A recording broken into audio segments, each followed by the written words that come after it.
Forget everything you thought you knew about mythical powerhouses. Because today, we're not just comparing legends, we're throwing them into the same battlefield. On one side, you have Hercules, the Greek demigod who strangled monsters with his bare hands, carried the sky itself, and completed the 12 labors against impossible odds. On the other, Sun Wukong, the Monkey King. Born from stone, master of 72 transformations, an immortal rebel who fought heaven, defeated gods, and laughed in the face of death itself. This isn't just a fight, this is Olympus versus the celestial realm, so the question is simple: when divine strength meets immortal trickery, who actually wins? Let's meet our titans. First, Hercules, the demigod of strength. As the son of Zeus and a mortal woman, he represents raw, overwhelming power. His feats are legendary, slaying the Nemean lion, whose hide was completely indestructible, and defeating the Hydra, whose blood became a divine poison. He even held up the sky, a task few gods could ever survive. Hercules doesn't rely on magic or tricks. He endures, he overpowers, he survives what should kill him. Then we have Sun Wukong, the immortal Monkey King. His story is completely different. Born from a magical stone, he trained under immortal sages and broke the rules of heaven itself. His abilities are staggering: multiple layers of immortality, 72 transformations, superhuman speed, strength, and reflexes. And of course, the legendary Rui Jingyu Bang, a staff that can shrink to the size of a needle or grow heavier than mountains. Where Hercules is pure force, Wukong is pure chaos. Now, let's break down their power and arsenal.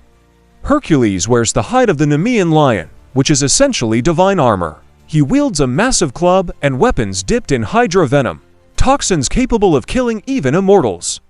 But here's the catch: Hercules is not truly immortal. He can be wounded, and eventually, he can fall. Sun Wukong, on the other hand, erased his name from the Book of Death. He consumed immortal peaches, drank celestial wine, and survived execution methods specifically designed to kill gods. So even if Hercules lands a killing blow, Wukong has come back from far worse. However, Wukong's weakness has never been about strength. It's about discipline. So how would this fight actually play out? The initial clash would be devastating. Hercules hits harder, there's no question.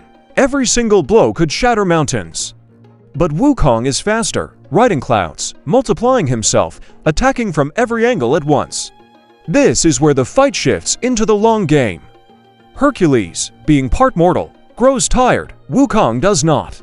Sun Wukong would constantly test Hercules, shape-shifting, retreating, and provoking him into making mistakes. The battlefield itself would become his weapon.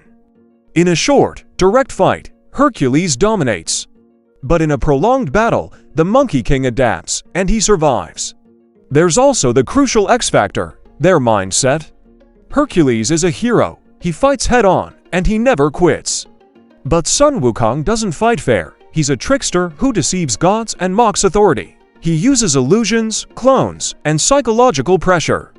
Wukong doesn't need to overpower Hercules, he just needs to outlast him.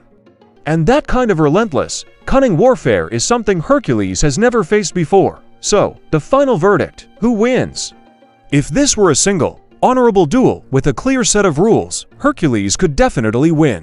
His raw power is almost unmatched, but mythologically speaking, Sun Wukong simply has too many advantages. Too many lives, too many transformations, and far too much experience fighting gods even stronger than Hercules. In almost any realistic scenario, Sun Wukong eventually wins, not through strength, but through sheer inevitability.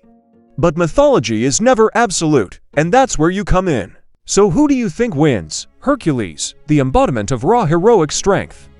Or Sun Wukong, the immortal trickster who defied heaven itself? Drop your verdict in the comments. And if you want more mythological battles like this, make sure to subscribe, because legends never truly die.